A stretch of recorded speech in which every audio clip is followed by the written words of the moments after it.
اس واقعے سے بھی یہی سبق ملتا ہے، کتنا بڑا گناہ ہو، سچے دل سے توبہ کرنے سے اللہ اپنے فضل و کرم سے اس گناہ کو معاف فرما دیتے ہیں۔ سورہ المائدہ نکالیے،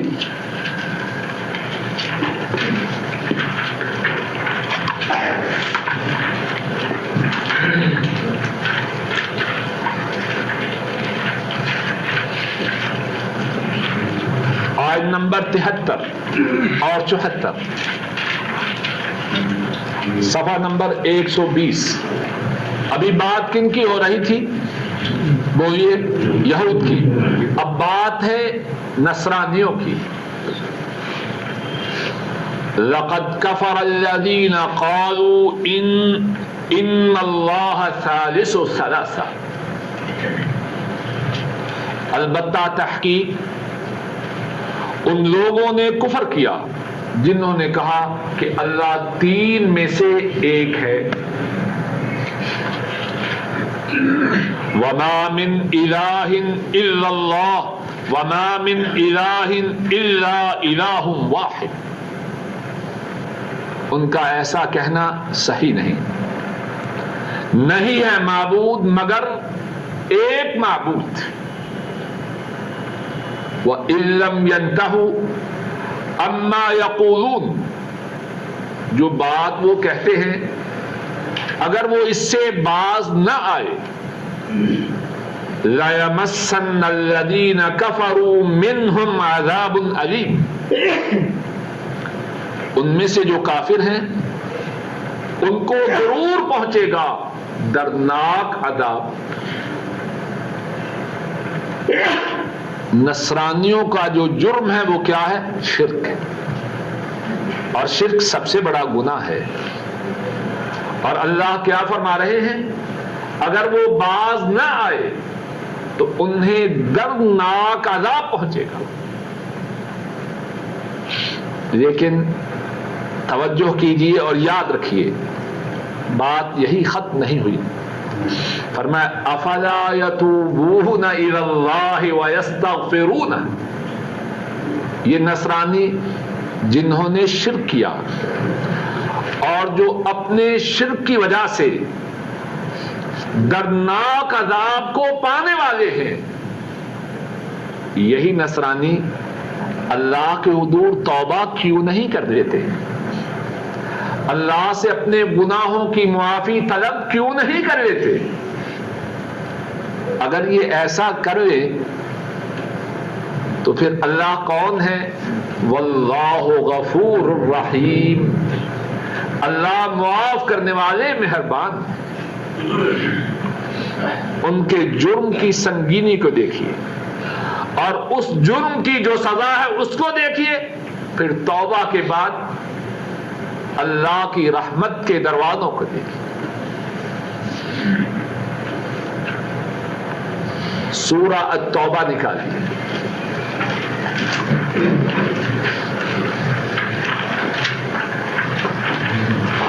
آیت نمبر 5۔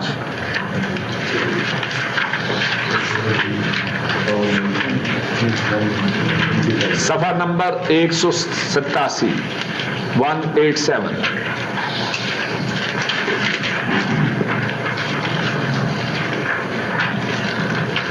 ہم کن کن کا ذکر پڑھ چکے ہیں؟ یہود کا اور نصرانیوں کا۔ اب ذکر ہے مشرکین مکہ کا،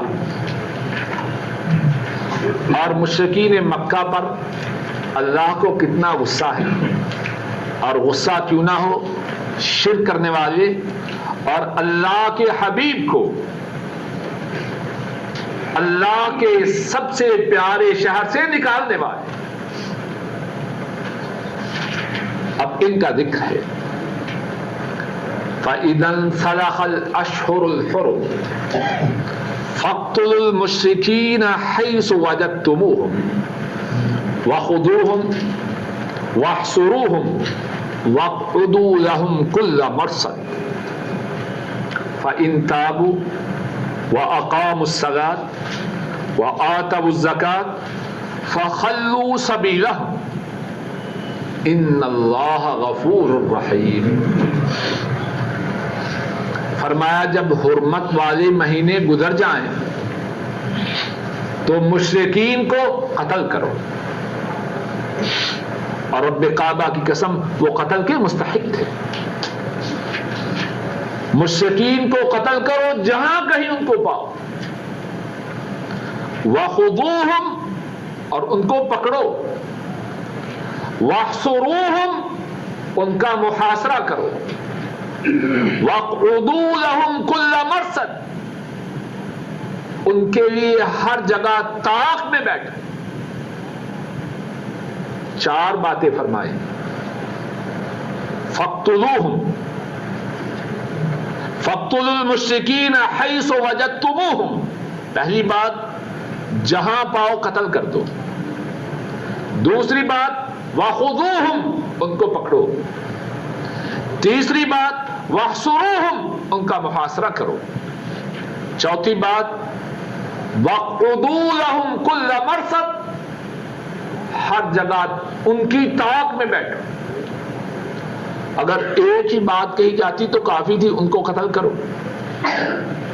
لیکن ان کی کرتوتوں کی وجہ سے ان کے گناہوں کی وجہ سے اللہ کو کتنا غصہ ہے. کچھ بات سمجھ میں آ رہی ہے کہ نہیں؟ چار باتیں فرمائی. حالانکہ اگر ایک بات کہی جائے تب بھی ان کا کام تمام ہو جاتا ہے. لیکن اس کے بعد کیا فرمایا؟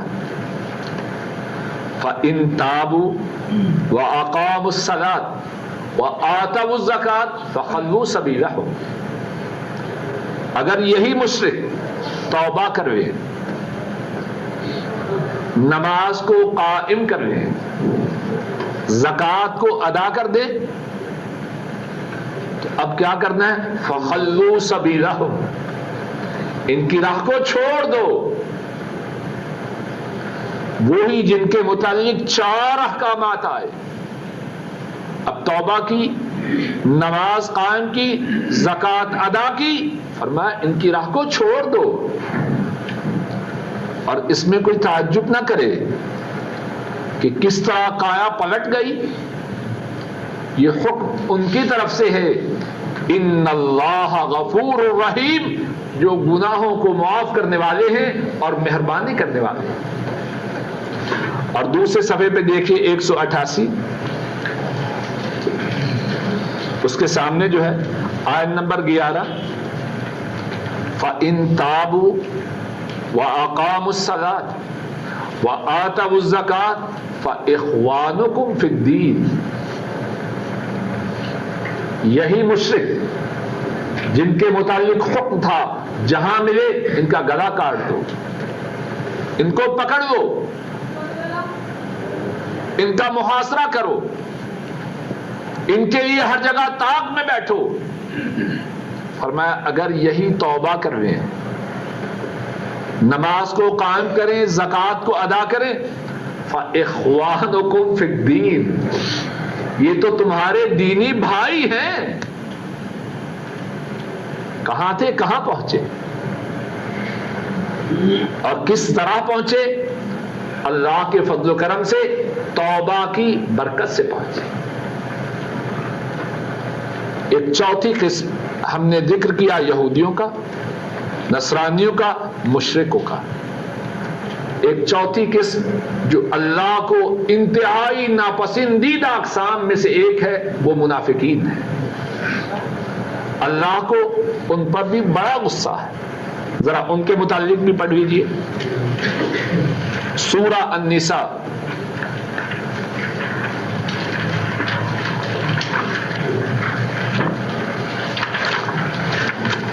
پانچویں پارے کا آخری صفحہ.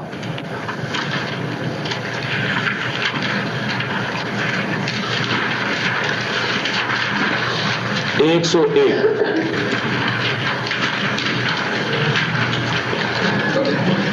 ہارون بھائی مل گئی جگہ, ساتھیوں کو بتائیے. آیت نمبر 145 اور اس کے بعد کی جو 2 آیات ہیں. کچھ بات سمجھ میں آ رہی ہے کہ نہیں؟ کیوں جی؟ ان المنافقین فی الدرک الاسفل من النار ولن تجد لهم نصیرا، بے شک منافق جہنم کے سب سے نچلے درجے میں ہے۔ کیوں ہے؟ اللہ کو پسندیدہ ہے یا ناپسندیدہ؟ اللہ کو ان پر انتہائی ناراضگی۔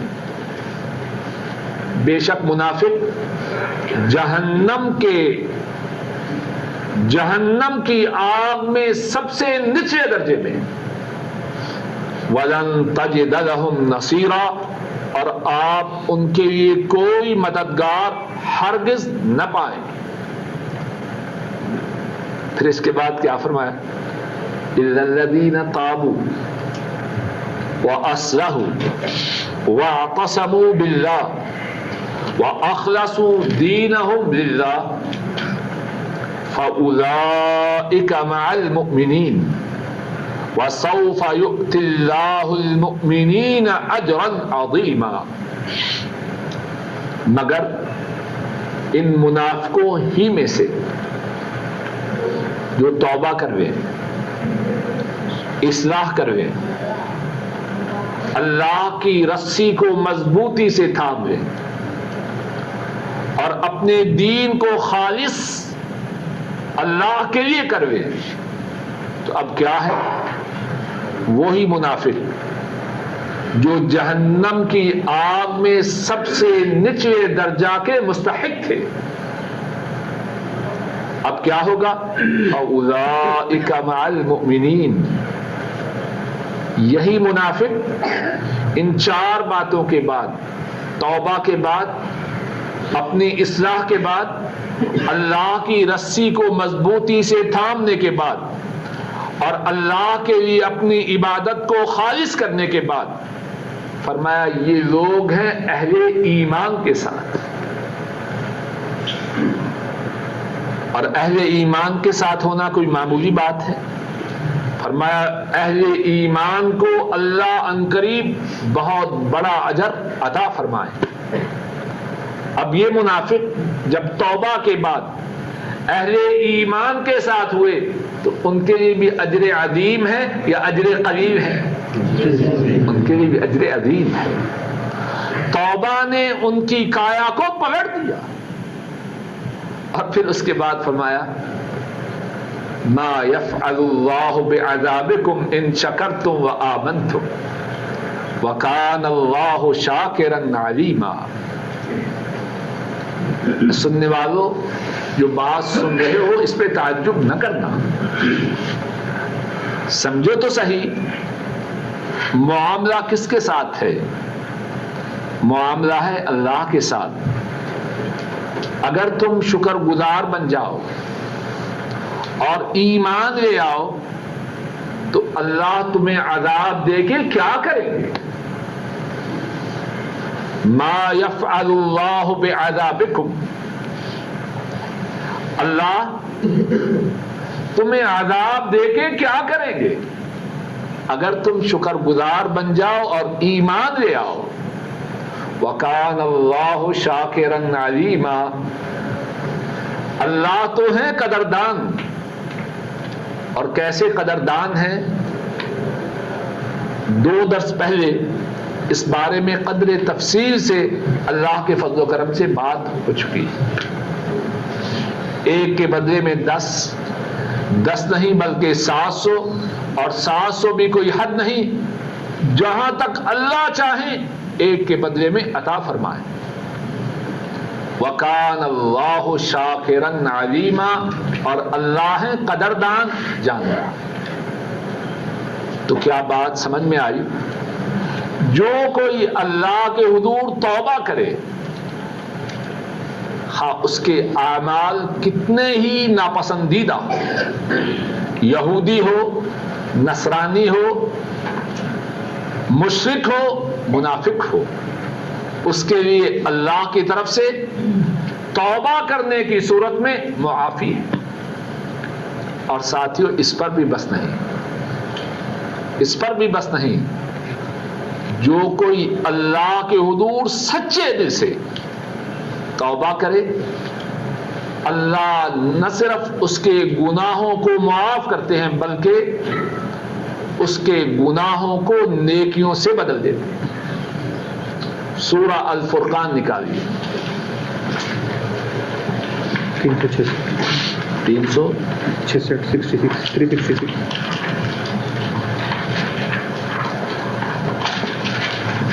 366 صفحہ 366.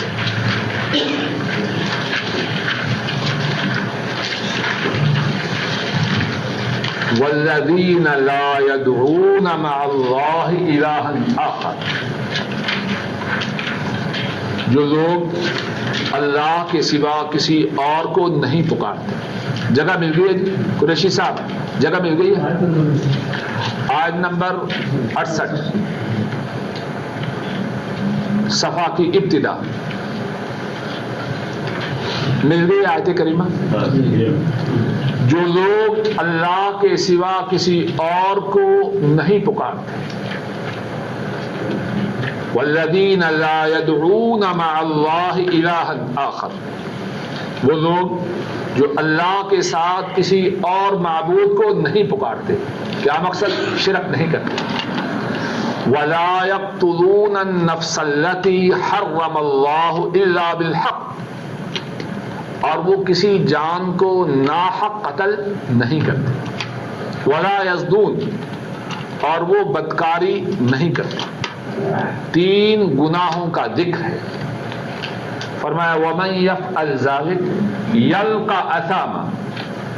جو کوئی یہ 3 گناہ کرے وہ جہنم میں جو اثام وادی ہے اس کو پائے گا. یضاعف له العذاب یوم القیامہ. قیامت کے دن اس کے لیے عذاب کو بڑھایا جائے گا, 2 چند کیا جائے گا. وَيَخْلُدْ فِيهِ مُهَانًا. اور وہ عذاب میں ذلیل و خوار ہو کے ہمیشہ ہمیشہ رہے گا. اب ذرا غور کیجئے, 3 گناہ ہیں جو تمام گناہوں میں سے سب سے بڑے ہیں. اور وہ کیا کیا ہیں؟ اپنی انگلیوں پہ گنیے. نمبر 1 شرک. نمبر 2 ناحق قتل کرنا. نمبر 3 بدکاری کرنا. سب سے بڑے 3 گناہ ہیں اور ان کی جو سزا ہے اس کا بھی ذکر ہوا. جہنم میں جو آثام وادی ہے اس میں داخل کیا جائے گا, اس کے لیے عذاب بڑھایا جائے گا اور وہ ذلیل و خوار ہو کے ہمیشہ ہمیشہ جہنم کی اس وادی میں رہے گا. لیکن اس کے بعد کیا فرمایا؟ الا من تاب وآمن وعمل عملا صالحا. مگر جو کوئی توبہ کرے اور ایمان لائے اور اچھے اعمال کرے, اس کے لیے کیا ہے؟ فَأُولَٰئِكَ يُبَدِّلُ اللَّهُ سَيِّئَاتِهِمْ حَسَنَاتٍ. ان لوگوں کی برائیوں کو اللہ نیکیوں میں تبدیل کر دیتے. صرف یہی نہیں کہ اللہ اس کے گناہوں کو معاف کرتے ہیں, بلکہ اللہ اس کے گناہوں کو نیکیوں سے بدل دیتے ہیں. اور کوئی تعجب نہ کرے, وَكَانَ اللَّهُ غَفُورًا رَحِيمًا. یہ معاملہ کس کی طرف سے ہے؟ اللہ کی طرف سے ہے. اور اللہ تو ہیں گناہوں کو معاف کرنے والے, اپنے بندوں پر مہربانی کرنے والے. گناہوں سے توبہ کرنا, کتنے بڑے کتنے زیادہ گناہ ہو, کرنے والا یہودی ہو, نصرانی ہو, مشرک ہو, منافق ہو اور یا مسلمان ہو, جب سچے دل سے اپنے گناہ سے تائب ہو جائے, نہ صرف اللہ اس کے گناہ کو معاف کرتے ہیں بلکہ گناہ کو نیکی سے بدل دیتے ہیں. رسول کریم صلی اللہ علیہ وسلم نے اس بارے میں بہت کچھ بیان فرمایا ہے. ایک واقعہ عرض کر کے بات کو انشاءاللہ ختم کروں گا. امام ترمذی رحمہ اللہ بیان کرتے ہیں حضرت عبداللہ ابن عمر رضی اللہ تعالی عنہما وہ اس حدیث کے راوی ہیں. فرماتے ہیں میں نے رسول کریم صلی اللہ علیہ وسلم سے یہ بات ایک مرتبہ نہیں، 2 مرتبہ نہیں، کتنے ہی مرتبہ سنی، 7 مرتبہ سے زیادہ دفعہ سنی، اور بعض روایات میں ہے 20 مرتبہ سے زیادہ دفعہ سنی. اور بات کیا تھی؟ حضرت صلی اللہ علیہ وسلم نے فرمایا کان القف لا يتورع من ذنب يعمل. پہلے زمانے میں ایک شخص تھا، اس کا نام قفل تھا، قاف فا لام. جو گناہ کر سکتا کرنے میں اپنی طرف سے کوئی کسر نہ چھوڑتا. اللہ کی قدرت، ایک دن ایک عورت اس کے پاس مدد کے طلب کرنے کے لیے آئی. کہنے لگا اپنے جسم کو میرے حوالے کر، 60 دینار دوں گا. عورت اپنی حاجت کے پیش نظر اس بات پہ تیار ہوئی. اب دونوں تنہا ہوئے. رسول کریم صلی اللہ علیہ وسلم بیان فرماتے ہیں آخری مرحلہ کے عین قریب پہنچے. عورت کے جسم میں کپکپی طاری ہو گئی اور اس عورت کی آنکھوں سے آنسو رواں ہو گئے. کف اگرچہ بدماش تھا لیکن تھا سمجھدار. کہنے لگا ما یبکی اکرہتک، تیرے رونے کا سبب کیا ہے؟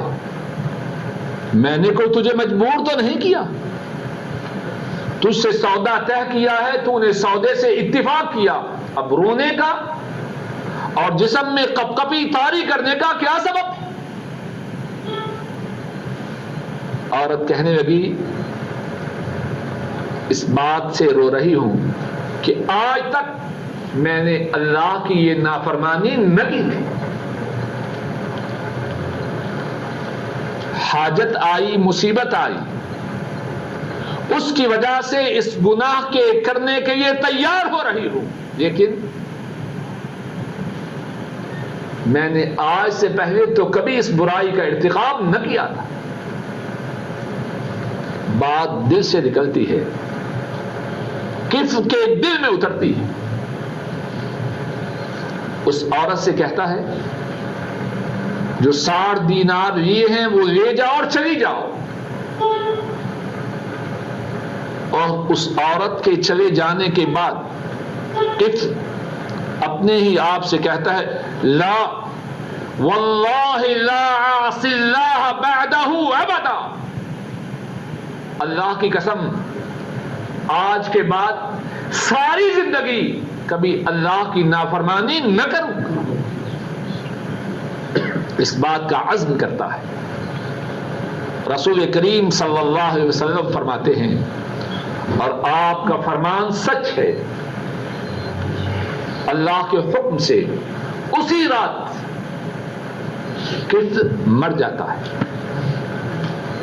صبح کے وقت لوگ اس کے دروازے کے پاس سے گزرتے ہیں تو اس کے دروازے پر لکھا ہے قد غفر اللہ لکفل، اللہ نے کفل کے گناہوں کو معاف کر دیا.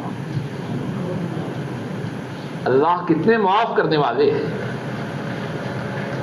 تھوڑی دیر کا رونا، اپنے گناہوں پہ نادم ہونا، کفل کے سارے گناہوں کو اللہ کے فضل و کرم سے ختم کرنے کا سبب بنا.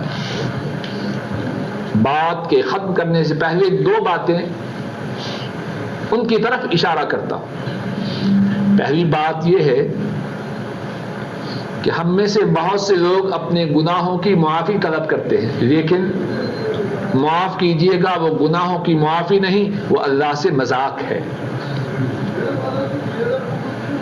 جس معافی کا ہم ذکر کر رہے ہیں وہ کون سی معافی ہے؟ اس کے لیے 3 باتوں کا ہونا ضروری ہے۔ آدمی جو گناہ کر رہا ہے اس کو چھوڑ دے۔ مثال کے طور پر ایک شخص داڑھی منڈوا رہا ہے اور داڑھی کا منڈوانا حرام ہے، اور ساتھ ساتھ کہہ رہا ہے اللہ معاف کرے، یہ معافی نہیں۔ جو شخص یہ چاہے کہ میں یہ جو جرم کر رہا ہوں اللہ میرے اس جرم کو معاف کر دے، اسے 3 کام کرنے ہیں۔ پہلا کام کہ داڑھی کا منڈوانا، اب زبان پہ لفظ آیا اے اللہ میرے اس جرم کو معاف کر دے، اس کے بعد اس کی داڑھی پہ اس طرح نہ چلے۔ جو گناہ کر رہا ہے اس کو چھوڑ دے۔ اور دوسری بات، جو پہلے گناہ کر چکا ہے اس پہ نادم ہو، اس پہ افسوس کرے میں نے کیوں کیا۔ اور تیسری بات، اس بات کا ارادہ کرے کہ آئندہ سے یہ گناہ نہیں کرنا۔ جب یہ 3 باتیں ہوں تو کیا ہے؟ سابقہ سارے گناہ معاف، اور جتنا عرصہ داڑھی نہیں رکھی اس عرصہ داڑھی رکھنے کا ثواب بھی اس کے نامہ اعمال میں درج ہو۔ فَأُولَٰئِكَ يُبَدِّلُ اللَّهُ سَيِّئَاتِهِمْ حَسَنَاتٍ، قرآن کریم کی نص ہے۔ ایمان لانے والے، توبہ کرنے والے، نیک عمل کرنے والے، اللہ ان کے گناہوں کو نیکیوں سے بدل دیتے۔ نماز نہیں پڑھی، اب نادم ہے، پریشان ہے کہ میں اتنا عرصہ بے نماز رہا، کیا کرے؟ نماز پڑھنا شروع کر دے۔ گزشتہ زمانے میں جو نماز نہیں پڑھی اس پہ ندامت کے آنسو بہائے، اور آئندہ ارادہ کرے کہ آئندہ نماز کو نہیں چھوڑنا۔ اب جو نمازیں نہیں پڑھی نہ صرف ان کے چھوڑنے کی معافی ہے، بلکہ وہ نمازیں نہ پڑھنے کے باوجود اس کے نامہ اعمال میں گزشتہ سب سالوں کی نمازیں لکھی جائیں۔ تو پہلی بات جو کہنا چاہتا ہوں وہ یہ ہے کہ توبہ وہ نہیں جو پاکستانی یا ہندوستانی یا بنگلہ دیشی ہے، اللہ معاف کرے اور گناہ ہو رہا ہے، یہ توبہ نہیں، یہ اللہ سے مذاق اور بدتمیزی۔ اللہ کے لیے کوئی مثال نہیں، بات سمجھانے کے لیے عرض کرتا ہوں۔ آپ اپنے ملازم کو، چھوٹے بھائی کو، بیٹے کو کہتے ہیں ایسا نہیں کرنا، اور آپ جس کام سے روک رہے ہیں وہی کیے جا رہا ہے، آپ کہتے ہیں ساری، تو آپ کیا کہیں گے؟ اس کو تھپڑ نہیں ماریں گے کہ مجھے الو بنا رہے ہو؟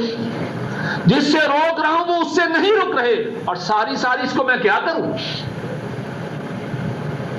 گناہ کرتے رہنا، گناہ کو نہ چھوڑنا، اور پھر توبہ کرنا، اس میں اللہ سے مذاق ہے۔ دوسری بات جو کہنا چاہتا ہوں کہ اگر کوئی شخص کسی گناہ میں مبتلا ہے تو ان آیات اور واقعات کے سننے کے بعد یہ نہ کہے کہ ماشاءاللہ بڑی آسانی ہے، ٹھیک ہے، یہ سال تو ایسے بدماشی میں بسر کر لیتے ہیں، آئندہ سال توبہ کر لیتے ہیں۔ یا کوئی شخص گناہ پہلے سے نہیں کر رہا، اب کہے جب معافی کا دروازہ اتنا وسیع ہے ابھی گناہ کر لیتے ہیں، صبح توبہ کر لیتے ہیں۔ ایسا کرنا حماقت ہے۔ کس کو اس بات کی خبر ہے کہ وہ صبح تک زندہ رہے گا؟ عین ممکن ہے۔ جس گناہ میں وہ مبتلا ہونا چاہتا ہے، کس کو خبر ہے عین اسی وقت موت کا فرشتہ آ جائے اور اس کی روح اس کے جسم سے نکال لے، تو کل قیامت کے دن وہ کس منہ کے ساتھ اللہ کے دربار میں جائے گا؟ رسول کریم صلی اللہ علیہ وسلم کو اپنا چہرہ دکھائے گا، اور اس کی کیفیت یہ ہوگی کہ یہ اس وقت مرا جبکہ اس گناہ میں مبتلا تھا۔ کوئی معافی طلب کرنے کی امید پہ گناہ کرنے کی جرات نہ کرے. کس کو خبر ہے کہ جب وہ اللہ سے معافی طلب کرنے کا ارادہ رکھتا ہے تب تک زندہ بھی رہے گا یا اس سے پہلے ہی مر